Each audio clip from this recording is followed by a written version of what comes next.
अमुक अमुक स्थिति बनेगी। लेकिन नियम वही है कि भाई इसमें आपके पंचम भाव सप्तम भाव का संबंध बनेगा, नवम भाव भी उसमें शामिल होंगे, लगन जो लगनेश है निज का भाव होता है वो भी उसमें शामिल होगा। ग्रह आपके शुक्र मंगल और चंद्र तीनों रहेंगे, तब इनका आपस में संबंध बनेगा, तो ये आपके प्रेम विवाह के योग बन जाएंगे।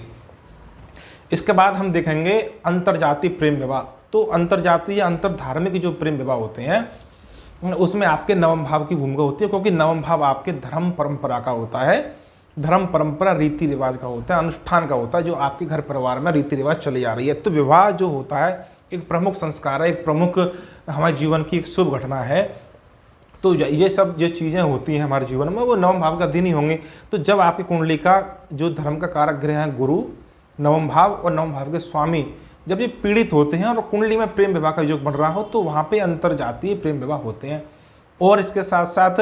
ये नवम भाव का स्वामी और गुरु ज़्यादा पीड़ित होंगे तो फिर आपके अंतर धार्मिक प्रेम विवाह बन जाते हैं। और पीड़ित करने वाले ग्रहों में प्रमुख भूमिका शनि, राहु, केतु इन तीनों की होती है। और राहु और केतु अंतरजातीय प्रेम विवाह के कारक ग्रह हैं।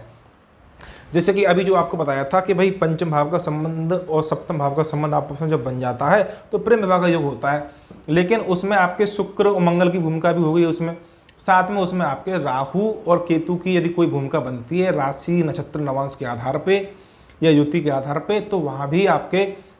अंतरजातीय प्रेम विवाह का योग बन जाता है, क्योंकि राहु और केतु हमेशा हमेशा अंतरजातीय प्रेम विवाह की तरफ रुझान देते हैं। तो ये अंतरजातीय प्रेम विवाह के योग बन गए। इसी प्रकार से आप देखेंगे कि बहुत मामलों में घर से भाग के विवाह हो जाते हैं या कोर्ट कचहरी विवाह होते हैं, तो उसमें भी आपका शुक्र जो कि विवाह का कारक ग्रह है, और जब कभी आपका शुक्र छठे भाव में बैठे या 12 भाव में बैठे और उसका संबंध केतु अथवा राहु से बन जाता है, तो विवाह शादी भी वो आपको कोर्ट कचहरी में कराता है, गुप्त रूप से मंदिर में शादी वो वहाँ पे करा देता है। इस तरह की शादियों में हमेशा छठा भाव जो होता है वो कोर्ट कचहरी लड़ाई झगड़े का होता है। तो जब भी प्रेम विवाह की कोई योग बन रहा हो उसमें छठा भाव या उसके छठे भाव का स्वामी जब भी शामिल होगा तो संभावना बनती है कि शादी में या तो लड़ाई झगड़े होंगे अथवा शादी कोर्ट कचहरी में जाके वहाँ पे होने वाली है। राहु यदि शुक्र के साथ एक साथ बैठा हो, छठे भाव में बैठ जाए शुक्र राहु की युति, अथवा 11 भाव में शुक्र राहु की युति हो, अथवा